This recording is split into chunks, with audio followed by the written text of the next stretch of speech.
आपातकाल से क्वेश्चन गिने चुने आते हैं। गिने चुने में आपको पहला याद रखना कि किस भाग से आता है। भाग 18। फिर आपको 3 अनुच्छेद ज्यादा याद रखने, 352, 356 और 360। 4-4 का गैप है, ठीक है। 3 के अलावा और कोई मत याद करिएगा। यदि आरओ के लिए तैयारी करिएगा तो मैं लिखवा दूंगा सारे, पर आप 3 पर ही फोकस रहें, ठीक। इसके बाद 2-3 चीजें और याद रखनी है कि जो इमरजेंसी के प्रावधान हैं वो हमने लिए हैं कहां से। दिक्कत यही है कि हर व्यक्ति जर्मनी बताता। इमरजेंसी के प्रावधान लिए गए हैं 1935 के अधिनियम से, लेकिन इमरजेंसी के दौरान किस तरह अधिकार प्रभावित होते हैं वो लिए गए हैं जर्मनी से। दोनों में अंतर है। मतलब आपातकाल के जो भी प्रावधान है, मतलब ये सारे आपातकाल ये ले गए हैं भारत शासन अधिनियम 1935 के अधिनियम से। लेकिन जब आपातकाल लागू हो जाता है, जैसे राष्ट्रीय आपातकाल होता है, राष्ट्रपति शासन होता है या वित्तीय आपातकाल, इस दौरान क्या क्या प्रभाव पड़ता है लोगों पर, पॉलिटिक्स पर, उसकी बात की जाती है जर्मनी के संविधान के प्रावधान के अनुसार।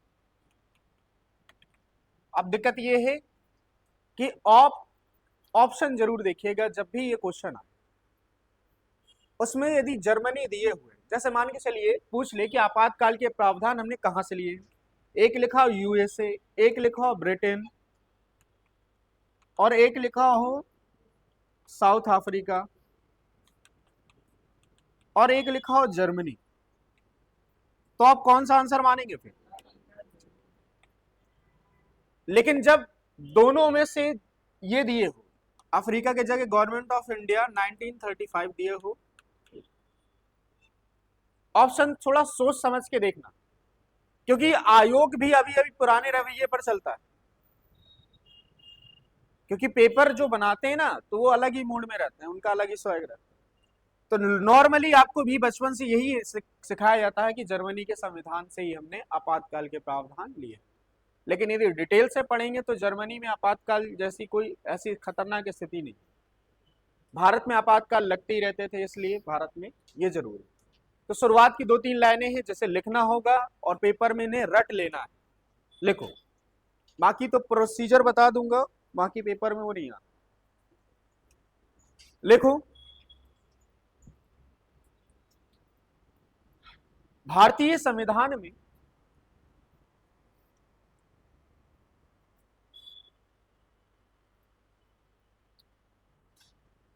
भाग 18 के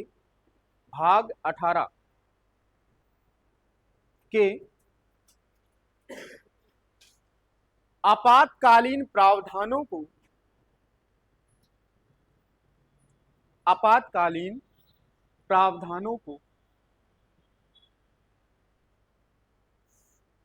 भारत शासन अधिनियम 1935, भारत शासन अधिनियम 1935 से लिए गए हैं। भारत शासन अधिनियम 1935 से लिए गए हैं तथा आपातकाल के दौरान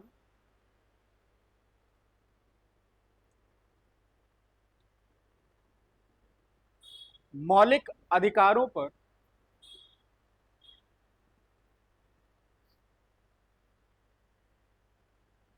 पड़ने वाले प्रभावों का वर्णन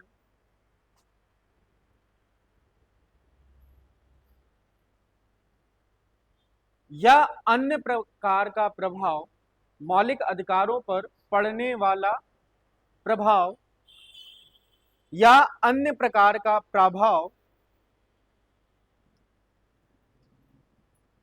जर्मनी के संविधान से लिया गया, जर्मनी के संविधान से लिया गया।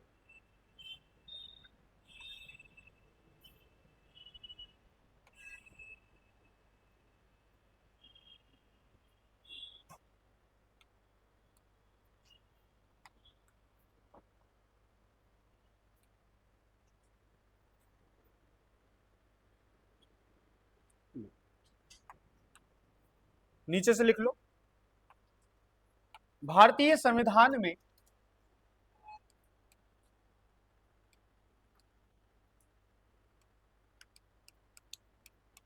तीन प्रकार के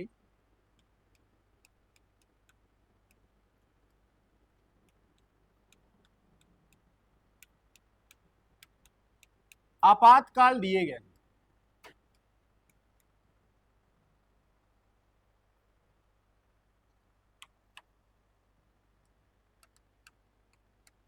जो निम्नलिखित हैं।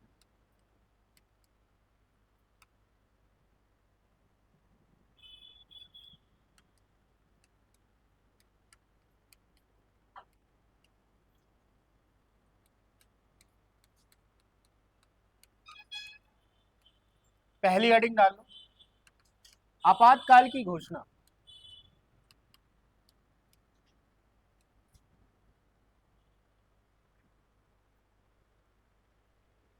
पहली हेडिंग डालो, आपातकाल की घोषणा। क्या हुआ? आपातकाल की घोषणा संविधान में बेटा ये वाला वर्ड है, ये वर्ड नहीं है। संविधान में आपातकाल की घोषणा लिखा है, हम लोग पढ़ते भर रहते हैं। मैंने जो हेडिंग डाली डाल ली। अब समझिए, देखिए आपातकाल ये वाला थोड़ा इंपॉर्टेंट इसलिए है कि ये भारत में 3 बार लग चुका है। ठीक है, 3 बार कब कब लगा है? पहली बार कब लगा था? कौन बताना चाहेगा? 3 बार कब कब लगा था? पहले लगा था जब चाइना ने हम पर हमला किया 1900। फिर दूसरी बार लगा 1971 जब एक बार पाकिस्तान ने हमला किया, फिर एक बार लगा है 1900। लेकिन एक बार और हमला हुआ था 1965 की लड़ाई भी तो हुई है हमारे साथ।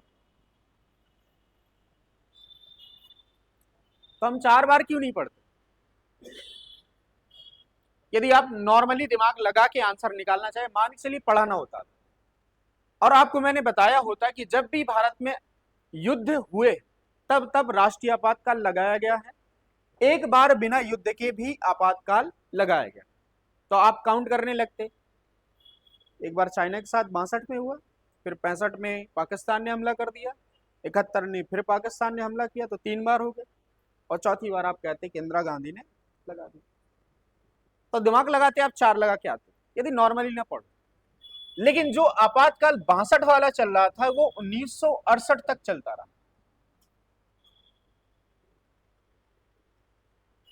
समझ रहे हैं?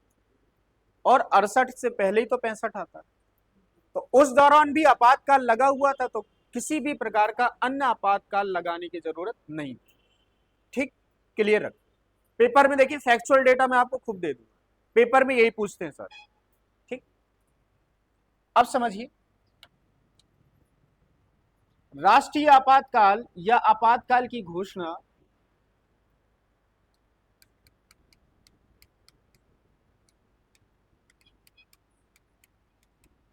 के बारे में संविधान ने क्या कहा। देखिए संविधान में ये वाला शब्द बिल्कुल नहीं है। संविधान में एक वर्ड में लिखा है युद्ध, बाह्य आक्रमण और सशस्त्र विद्रोह होने पर या होने की दशा में राष्ट्रपति को यह अधिकार होगा कि वह आपातकाल की घोषणा कर दे। सिर्फ संविधान में यही लिखा है, और ये संविधान की लाइन है अनुच्छेद 352। अनुच्छेद 352 में राष्ट्रीय आपातकाल के बारे में बताया गया।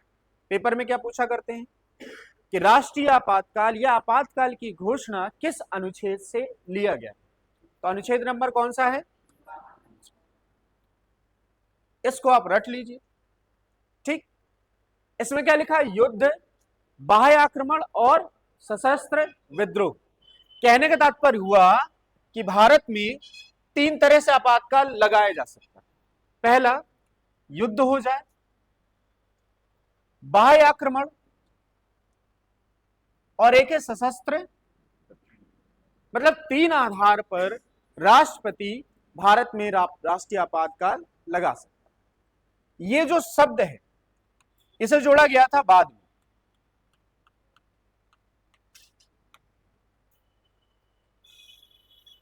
कब जोड़ा गया था? 44वां संविधान संशोधन 1978। क्योंकि जब इंदिरा गांधी ने प्रधानमंत्री रहते हुए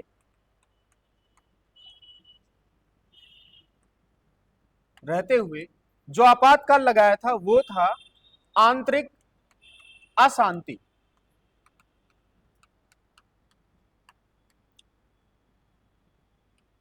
के आधार पर। सही लिखा? आंतरिक गलत लिखा गया? अब सही है? आन सही तो ऊपर बिंदी लगी है। आंतरिक सही तो है। इंटरनल में इंग्लिश में लिखने लगूंगा फिर मुझसे करना है, इंग्लिश में शेप दूंगा। देखिए, आपको कभी कभी ये आधार भी पूछ लेंगे आने वाले समय में। पूछा जा सकता है कि राष्ट्रीय आपातकाल राष्ट्रपति किन आधार पर नहीं लगा सकता। इसमें ये होगा, युद्ध दिया होगा, बाह्य आक्रमण दिया होगा, सशस्त्र विद्रोह दिया होगा और आंतरिक अशांति भी दी है। लेकिन कहा कि नहीं लगा सकता, मतलब वर्तमान की बात कर रहा। तो वर्तमान में हमने ये वाला प्रावधान समाप्त कर दिया, और ये प्रावधान किया था समाप्त हमने 1900 और किस संविधान संशोधन के माध्यम से? पेपर में बहुत बार पूछा जाता है कि भारत में पहली बार आंतरिक अशांति के आधार पर कब आपातकाल लगा था? तो वो था इंदिरा गांधी की सरकार में 1975। ठीक। और ये भी पूछा करता है कि आंतरिक अशांति की जगह सशस्त्र विद्रोह जैसा शब्द किस वर्ष और किस संविधान संशोधन के माध्यम से जोड़ा गया? वो है शब्द 44वां संविधान संशोधन 1978। मतलब इतना आपको याद हो जाएगा ना, तो शुरुआत में आपको सिर्फ इतना ही ध्यान रखना आपातकाल के बारे में। कौन लगाता है, किस आधार पर लगाता है, और क्या इसमें कोई बदलाव हुआ है या नहीं हुआ। ठीक है, तो शुरुआत की लाइनें लिखना शुरू करो।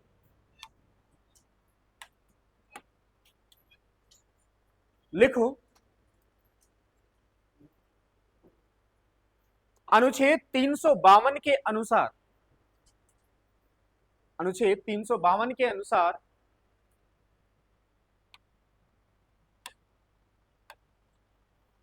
युद्ध, बाह्य आक्रमण और सशस्त्र विद्रोह, सशस्त्र विद्रोह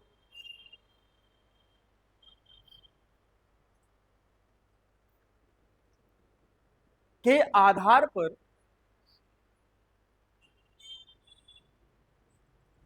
भारत का राष्ट्रपति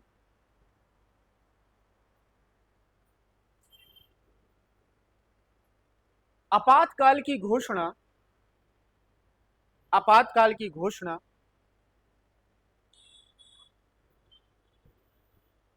कर सकता है।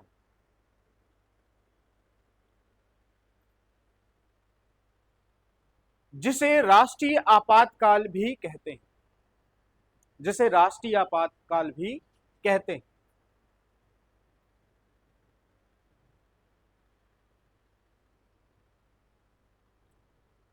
ठीक है।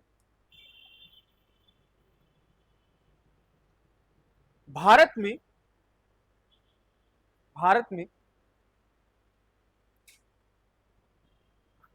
अभी तक 3 बार आपातकाल लगाया जा चुका, 3 बार आपातकाल लगाया जा चुका।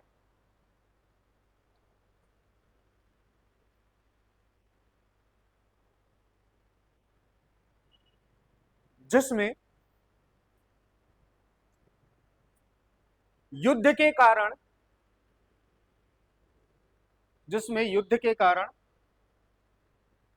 1962 और 1971, जिसमें युद्ध के कारण 1962 और 1971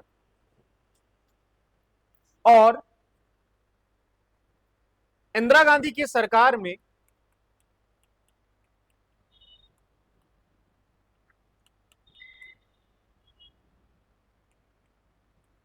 इंदिरा गांधी की सरकार में 1975 में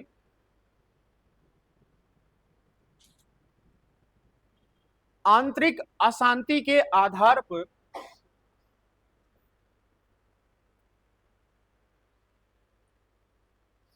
पर राष्ट्रीय आपातकाल लगाया गया।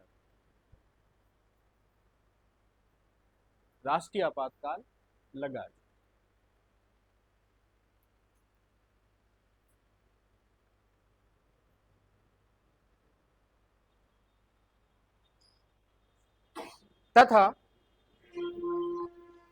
तथा युद्ध और बाह्य आक्रमण के आधार पर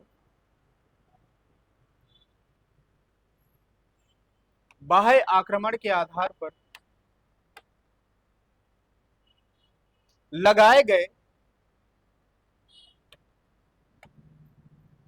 आपातकाल को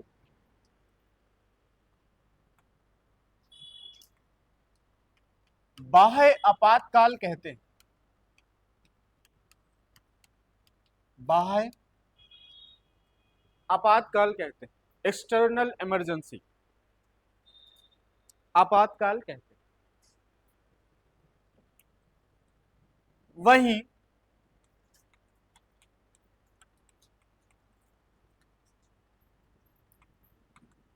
सशस्त्र विद्रोह के आधार पर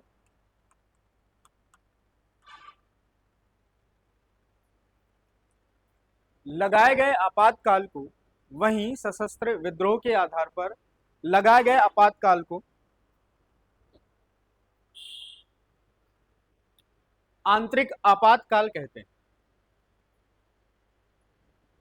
आंतरिक आपातकाल कहते हैं।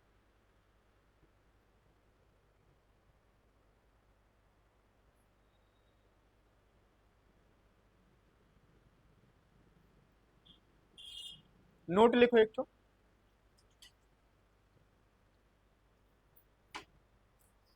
44वां संविधान संशोधन 1978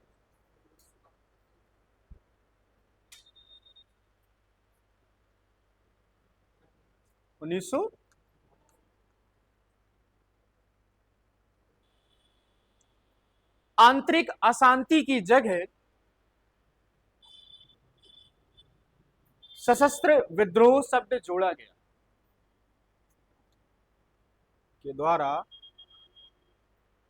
आंतरिक अशांति की जगह सशस्त्र विद्रोह जोड़ा गया।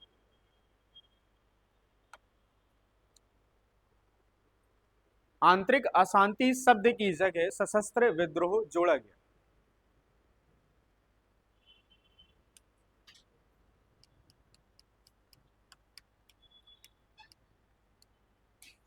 अब देखो बेटा, पेपर में आपसे प्रक्रिया नहीं पूछेगा, लेकिन क्या क्या पूछ सकता हूं वो बीच में बताता जाऊंगा, क्योंकि मैं बीच में पढ़ाऊंगा तो आपको पूरा प्रोसीजर समझ भी नहीं है कि मैं बता दूं कि नहीं इसके लिए विशेष बहुमत की आवश्यकता होती है, 1 महीने के लिए पारित किया जाता, 1 महीने का समय रहता पारित होने में, तो वो समझ में नहीं आएगा। मैं कहानी की तरह बताऊंगा, बीच में ही बता दूंगा ये वाली इंफॉर्मेशन रख। ठीक, मान के चलते हैं, कंडीशन लीजिए कि पाकिस्तान ने हम पर क्या कर दिया, अटैक कर दिया। ठीक, समझना बेटा, समझो, मान के चलो आज अटैक हो गया या अटैक होने वाला है। देखो, राष्ट्रपति के पास 2 तरह के अधिकार हैं। राष्ट्रपति के पास यह अधिकार होता है कि यदि हमला होने वाला है या हो चुका है, मतलब मान के चलते जबरदस्ती नहीं कि राष्ट्रपति इंतजार करेगा कि नहीं जब तक एक मिसाइल नहीं पड़ेगी हमारे भारत देश में तब तक इमरजेंसी नहीं लगाऊं। राष्ट्रपति को आशंका के आधार पर भी इमरजेंसी लगाने का अधिकार है। मतलब उसे इनपुट मिल गया कि आज शाम 6 बजे तक, मतलब मान के चलो कि 2 दिन बाद पाकिस्तान हम पर हमला करने वाला, तो राष्ट्रपति 2 दिन का इंतजार नहीं करेगा, उसे स्ट्रॉन्ग इनपुट है तो वो उसी दिन लगा देगा जिस दिन उसे प्राप्त हो। कहने का तात्पर्य है कि जरूरी नहीं है युद्ध हो ही, यदि लगता है कि यहां होने वाला है तो लगा दो। अब नहीं हुआ, इंफॉर्मेशन गलत है, तो फिर वो वापस ले लेगा 2 दिन बाद, कि ऐसी सिचुएशन सी, नोटिस जारी करके वापस ले ले। ठीक, तो मतलब आशंका के आधार पर भी लगा सकता है। मान के चलिए हमला कर दिया इसने आज के दिन, और राष्ट्रपति ने एक आपातकाल की घोषणा कर दी। आपातकाल की घोषणा ने कहा कि भाइयों और बहनों, राष्ट्रपति कह सकते हैं, प्रधानमंत्री नहीं कहेंगे, राष्ट्रपति को अधिकार होता है प्रधानमंत्री से कहला सकता है। तो राष्ट्रपति आपातकाल की घोषणा कर देंगे कि आज से भारत में इस दिन से इमरजेंसी शुरू हो रहा, इस कारण शुरू हो रहा। अब देखिए, पहला प्रोसीजर यह है कि जैसे ही आपातकाल की घोषणा हुई तो जरूरी है कि जो यह प्रस्ताव है, जो पेपर में आया है, इस तरह करके एक पेपर जारी किया गया होगा, इस प्रस्ताव को जरूरी है कि 30 दिनों के अंदर, कितने दिन, 30 दिनों के अंदर संसद से पास करवा लिया। कितने दिन का मौका मिलता है? 30। मान के चलिए 30 दिन में ये पास ना हुआ तो फिर क्या होगा? ये आपातकाल समाप्त हो जाएगा। समझ रहे हैं? इसलिए संसद को यह मौका दिया जाता है कि आप इमरजेंसी सत्र बुलाइए और इस विधेयक को पास कर लीजिए। यदि 30 दिन के अंदर वो लड़ाई हो जाए, पक्ष विपक्ष वाले लड़ जाए कि नहीं यार, नहीं नहीं नहीं, नहीं मूड ना बन रहा हो, और यदि 30 दिन के अंदर ना पास हो किसी कारणवश, तो ये मान के चलते हैं कि राज्यसभा तो स्थायी है, ठीक है, ये कभी विघटित नहीं होगी, लेकिन मान के चलते हैं कि जिस समय भारत में कोई सरकार है ही नहीं, मान के चलते हैं कि ऐसी कंडीशन पैदा हो गई कि प्रधानमंत्री ने अपनी सरकार से त्यागपत्र दे दिया और कोई नई सरकार बनी भी नहीं, इस दौरान भारत के राष्ट्रपति किसी अस्थायी सरकार के माध्यम से काम चला रहे हैं, ठीक, उस दौरान अस्थायी सरकार के पास यह अधिकार नहीं होता कि वो लोकसभा का सत्र बुला सके, क्योंकि पास उसके पास अधिकार नहीं। तो इस दौरान यदि इमरजेंसी लग जाए, मान के चलिए लोकसभा हमारे पास जीवित है, मतलब क्योंकि स्थायी है, तो यहां से तो वो 30 दिनों के अंदर वो क्या करवा लेगा? पास करवा लेगा, लेकिन एक सदन बचेगा फिर अभी, क्योंकि कहा संसद से 30 दिनों के अंदर। संसद में तो लोकसभा भी आता है, लेकिन किसी कारणवश लोकसभा उस दौरान है ही नहीं, सरकार ने त्यागपत्र दे रखा है, तो इस समय वो लोकसभा का कार्यकाल समाप्त हो चुका है। और यदि इमरजेंसी उस दौरान लग गई तो जैसे ही कोई नई लोकसभा गठित होगी,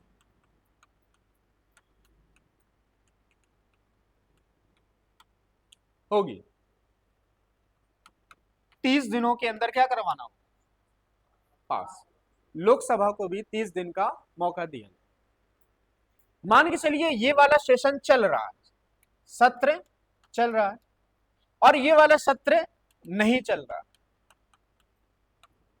सेशन का मतलब मीटिंग चल रही है, राज्यसभा मालूम चला कि 20 दिन की मीटिंग चल रही है, मतलब पूरी नवंबर में मीटिंग चल रही है। इस दौरान लोकसभा में कोई मीटिंग नहीं चल रही, लोकसभा वाले का नाम छुट्टी मना के आराम से घर में पड़े हुए। अब क्या होगा कि सेशन चल रहा है तो आराम से तो पास हो जाएगा, लेकिन यहां सेशन चल ही नहीं रहा, मीटिंग हो ही नहीं रही, तो यहां से पास होगा ही नहीं। तो जैसे ही अगला सत्र बुलाया जाएगा तो अगले सत्र में भी उन्हें 30 दिन का समय दिया जाएगा कि आप 30 दिन के अंदर क्या कर लीजिए? पास करवा। तो आपको एक चीज याद रखना है कि संसद से पास होने के लिए राष्ट्रीय आपातकाल के प्रस्ताव को सिर्फ 30 दिन का समय मिलता है।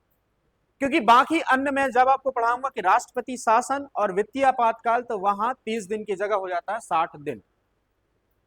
तो दिन में कंफ्यूज मत होइएगा, राष्ट्रीय आपातकाल है तो 30 दिन। मान के चलिए जो प्रस्ताव पारित हो गया 30 दिन के अंदर, दोनों सदनों ने, लोकसभा और राज्यसभा, प्रस्ताव पारित होने के लिए एक तरह का बहुमत चाहिए होता है। और बहुमत कौन सा होगा? वो होगा जैसे जज को हटाते, तो जज के हटाने के लिए क्या चाहिए होता है? उपस्थित और मतदान करने वालों का 2/3, जो उस सदन का सामान्य बहुमत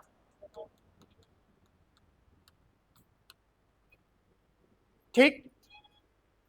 तो जब भी राष्ट्रीय आपातकाल की घोषणा होती है तो प्रस्ताव पारित होने के लिए हमें उपस्थित और मतदान करने वालों का 2/3, जो सदन का सामान्य बहुमत हो। इस कंडीशन से हमने प्रस्ताव पास करने में, ये कंडीशन हमने जोड़ी गई थी बाद में, वो भी 44वें संविधान संशोधन 1978।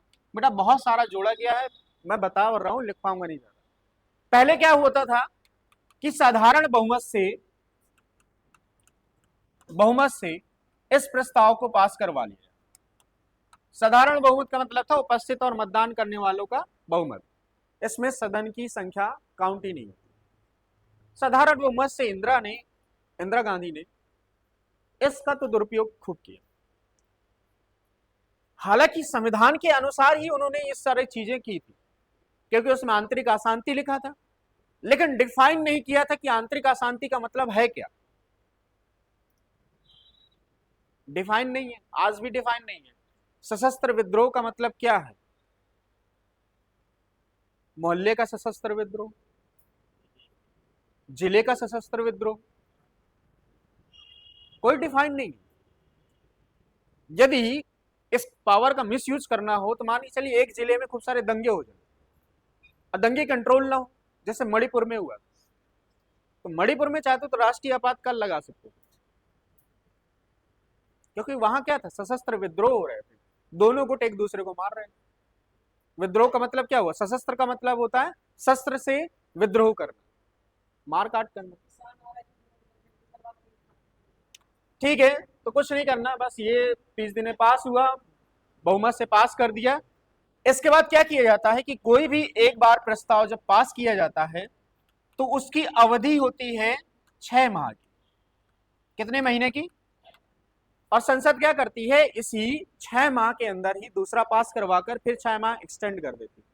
कहने का तात्पर्य ये कि भारत ने राष्ट्रीय आपातकाल कितने भी सालों तक लगाए रखा जा सकता है, बस आपको 6 महीने के अंदर क्या करना होगा, प्रस्ताव पास करते रहना। ठीक, तो इंदिरा गांधी की सरकार ने भी ऐसा ही किया, प्रस्ताव पारित करा के। इसी तरह हमने 62 में नेहरू के समय भी क्या किया, 68 तक लगाए रहे, मतलब 6 साल तक इमरजेंसी लगी रही। हमने क्या किया होगा, हर 6 महीने में प्रस्ताव पारित करके लगा दिया। तो लिखो इसको, आपको देखो ये याद रखना है, अनंत समय तक होता है, और ये याद रखना, और विशेष बहुमत याद रखना। लिखो, हेडिंग डाल लो, आपातकाल की प्रक्रिया।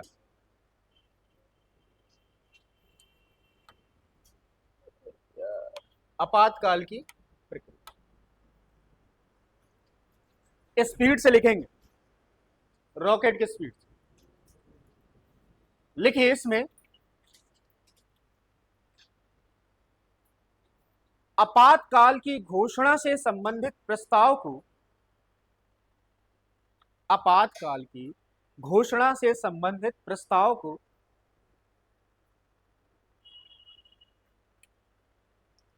संसद से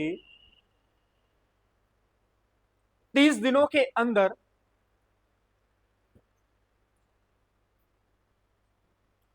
पास करवाना अनिवार्य है, पास करवाना अनिवार्य है।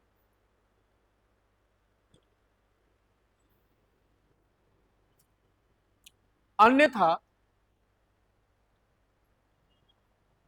आपातकाल रद्द हो जाएगा, अन्यथा आपातकाल रद्द हो जाएगा। ब्रैकेट में लिख लो, पहले 60 दिनों के अंदर 60 डेज पहले 60 दिनों के अंदर इस प्रस्ताव को पारित करना अनिवार्य था। इसे बदला गया। पहले इसे 60 दिनों के अंदर पास करवाना अनिवार्य था।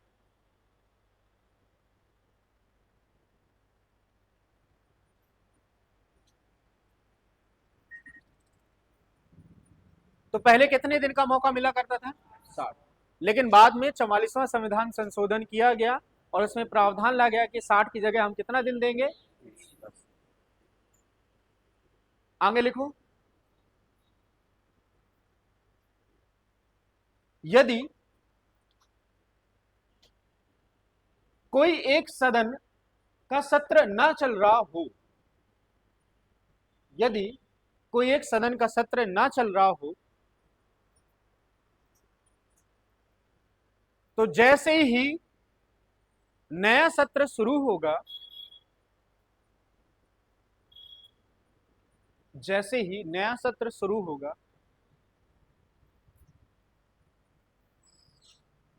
उस सदन से 30 दिनों के अंदर प्रस्ताव पारित करवाना होगा।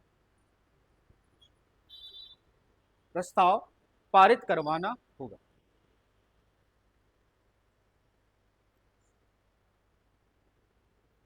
और यह प्रस्ताव विशेष बहुमत, विशेष बहुमत ब्रैकेट में लिख लो, ब्रैकेट में उपस्थित और मतदान करने वालों का 2/3, विशेष बहुमत ब्रैकेट में लिख लो, उपस्थित और मतदान करने वालों का 2/3, जो सदन का साधारण बहुमत हो, जो सदन का साधारण बहुमत हो।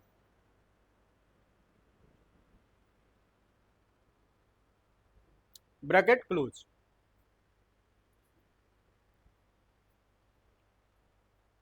से पारित करवाया जाता है।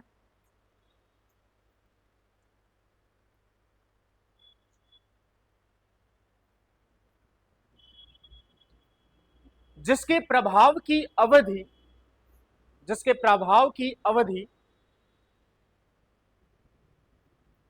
6 माह तक होती है, 6 माह तक होती है।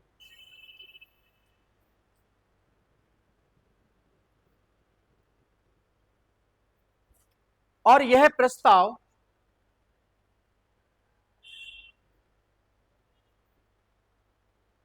हर 6 माह के अंदर लाकर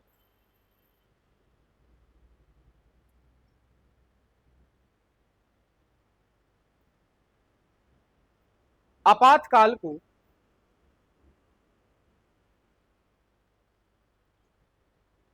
अनंत समय तक बढ़ाया जा सकता है। आपातकाल को अनंत समय तक बढ़ाया जा सकता है।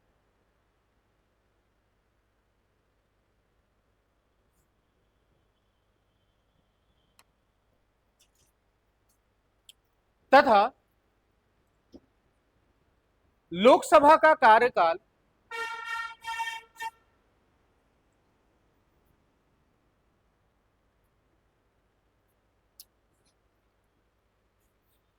एक बार में केवल 1 वर्ष बढ़ाया जा सकता है, तथा लोकसभा का कार्यकाल केवल एक बार में 1 वर्ष बढ़ाया जा सकता है।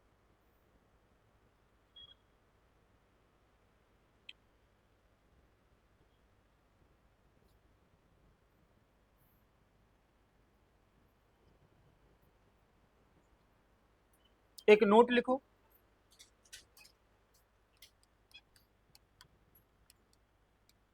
इसमें लिखो मंत्री परिषद,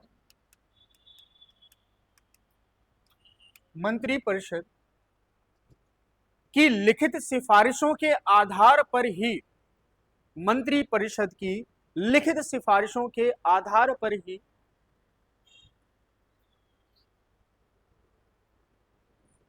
राष्ट्रपति आपातकाल लगा सकता है। राष्ट्रपति आपातकाल लगा सकता है। लिखवाया, लिखित सिफारिशों के आधार पर ही राष्ट्रपति क्या कर सकता है, आपातकाल।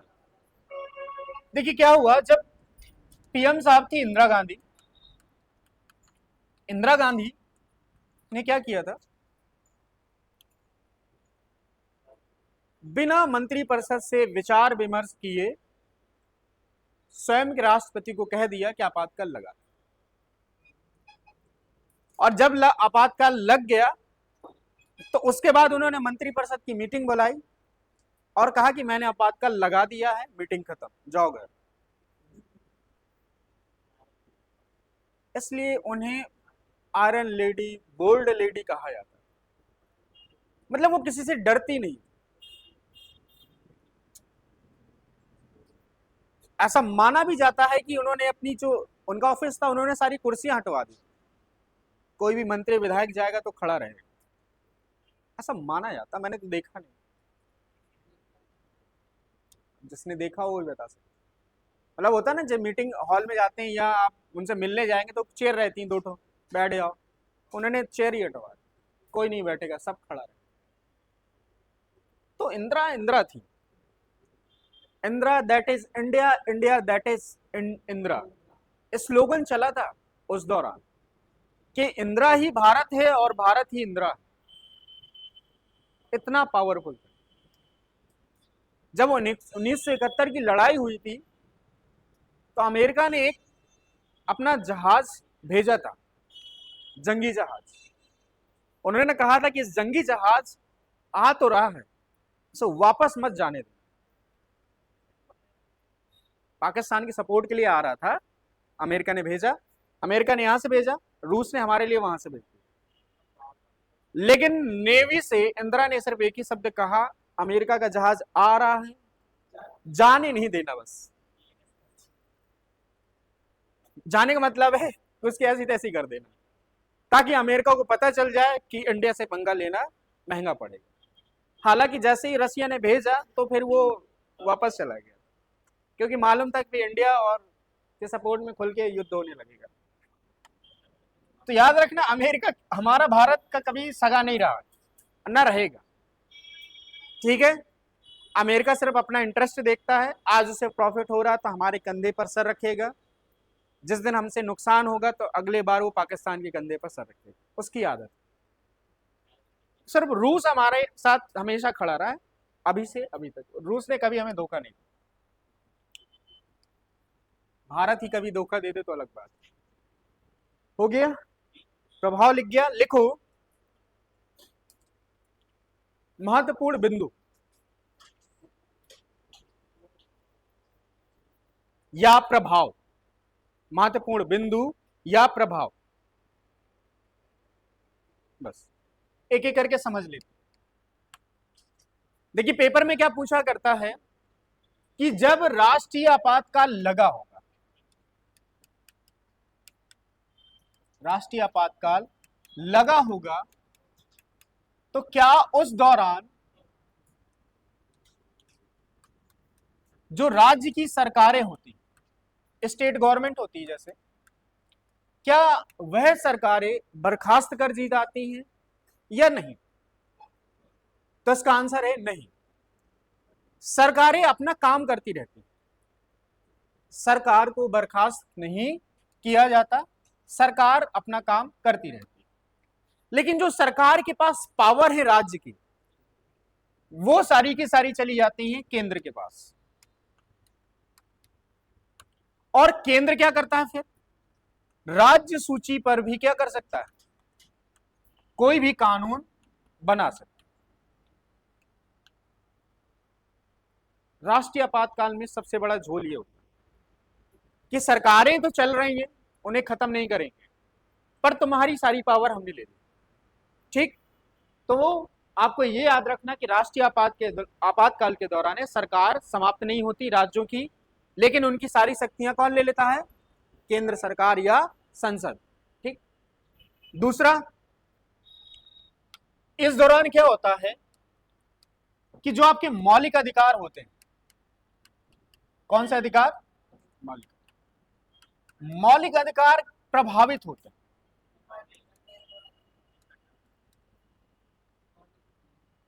क्या बात है, आज मेरी हिंदी क्या खराब हो रही है? आज मेरी हिंदी बहुत खराब हो गई, ज्यादा पढ़ रहा हूं, दिमाग स्टेबल नहीं है, पागल वागल तो नहीं हो गया?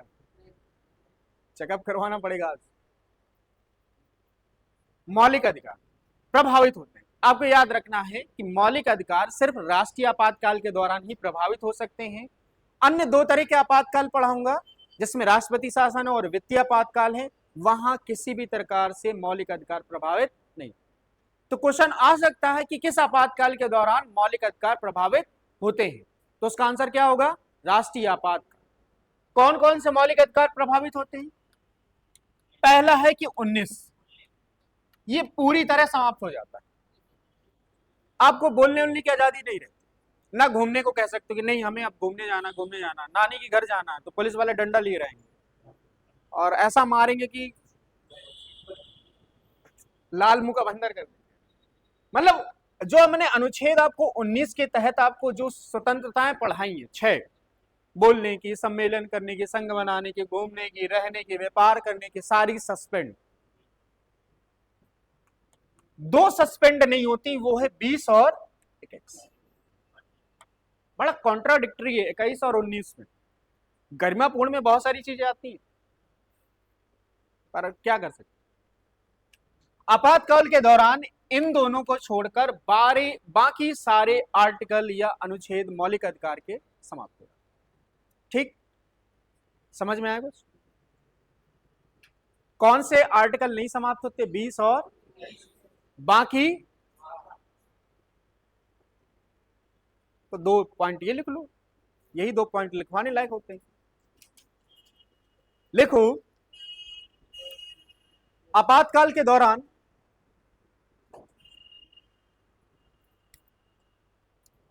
दौरान राज्य सरकार को बर्खास्त नहीं किया जाता,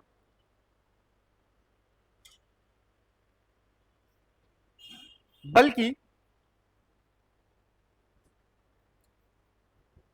उनसे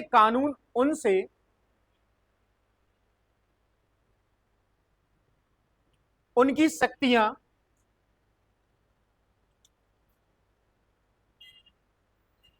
केंद्र सरकार ले लेती है। शक्तियां केंद्र सरकार ले लेती।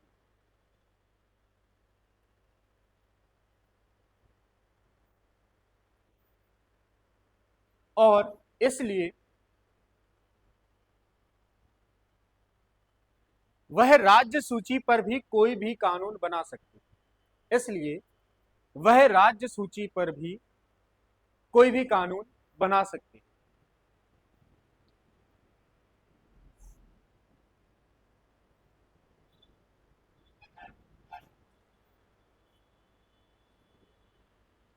अगला पॉइंट लिखो, आपातकाल के दौरान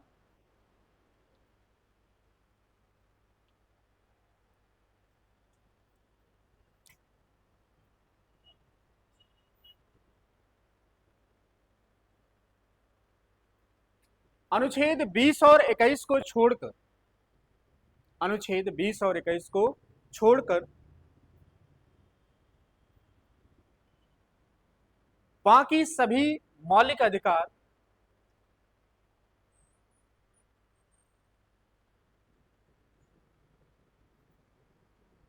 प्रभावी नहीं होते, प्रभावी नहीं होते। ब्रैकेट में लिखो, बाह्य आपातकाल के दौरान, बाह्य आपातकाल के दौरान तथा जब आंतरिक आपातकाल लगा हो,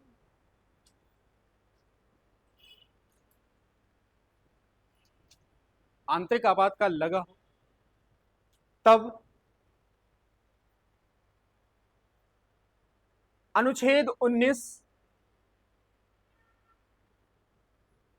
20 और 21 समाप्त नहीं होते। अनुच्छेद 19, 20, 21 समाप्त नहीं होते, बाकी समाप्त हो जाते, बाकी समाप्त।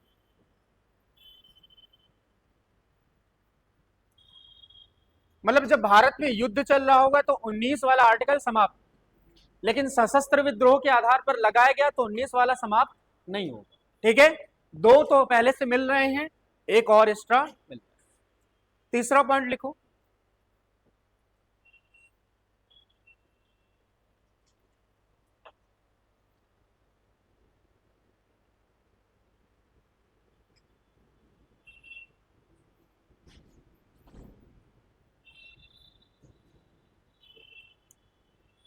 राष्ट्रीय आपातकाल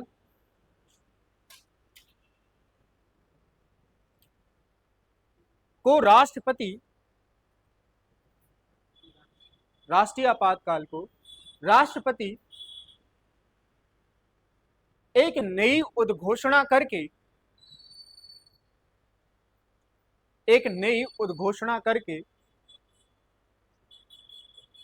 या घोषणा करके वापस ले लेता है, वापस ले लेता है।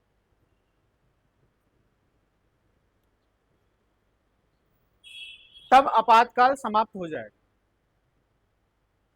तब आपातकाल समाप्त हो जाएगा।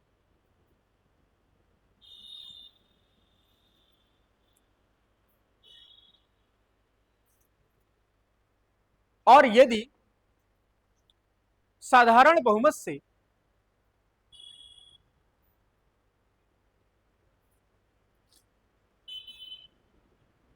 लोकसभा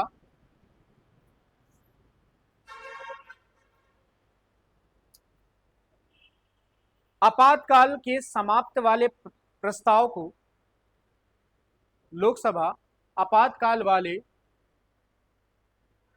समाप्त करने वाले प्रस्ताव को पास कर देती है,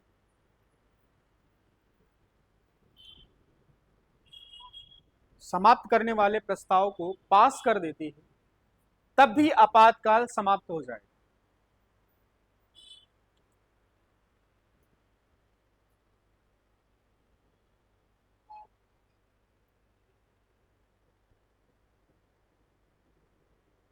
और यदि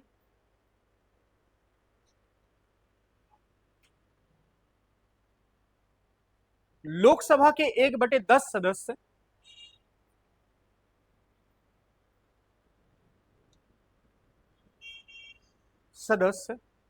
लिखकर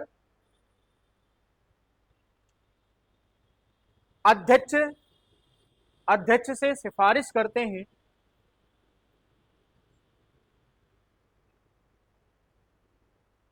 तो 14 दिनों के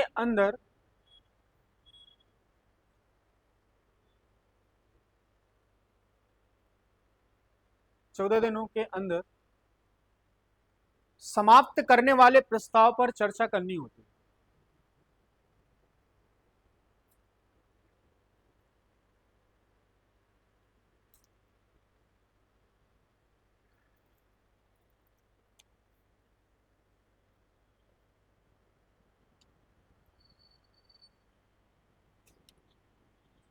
देखिए ये प्रावधान को समझिए, समाप्त कैसे होते हैं।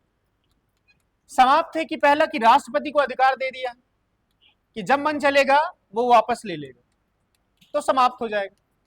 मान के चलिए राष्ट्रपति का मूड खराब हो जाए, क्या है कि नहीं ले रहा, जाओ क्या कर लोगे, क्योंकि राष्ट्रपति के पास अधिकार है कि वो वापस ले ले। कह रहा नहीं लूंगा, बताओ क्या कर लोगे, मेरा मन है राष्ट्रपति शासन सॉरी आपातकाल लगाए रखें। अब यार फिर तो दिमाग खराब हो जाएगा, देश कैसे चलेगा। तब लोकसभा को यह पावर दे दी कि आप साधारण बहुमत से प्रस्ताव पारित कर दीजिए, समाप्त हो जाएगा। यदि मूड चले कि सरकार भी ना समाप्त करना चाहे, तो फिर विपक्ष वाले को भी एक पावर दी गई कि आप क्या करिए, 1/10 सदस्यों के सिग्नेचर ले आइए, अध्यक्ष क्या करेगा, 14 दिनों के अंदर चर्चा करवाएगा, 14 दिन के अंदर बाध्य हो जाएगा किसी चर्चा करवानी पड़े। तो 3 तरह से समाप्त होता। इंदिरा के समय सिर्फ यही वाला था कि राष्ट्रपति का मूड होगा तो वापस ले सकता है। बाद में 2 जोड़े गए, क्योंकि जब देख लिया कि इंदिरा ऐसा कर सकती, तो कोई अदर प्रधानमंत्री आ गया तो फिर ऐसी तैसी कर देगा। मान के चलिए इस समय मूड खराब हो जाए वर्तमान सरकार का, मिस यूज करना चाहे और ये वाला प्रावधान होता तो छका लेती। यहां तक क्या होता है ना कि सुप्रीम कोर्ट भी क्या करोगे जाके, तो ये हमने लागू किया, बीच में पढ़ाया समझाया और इसे समाप्त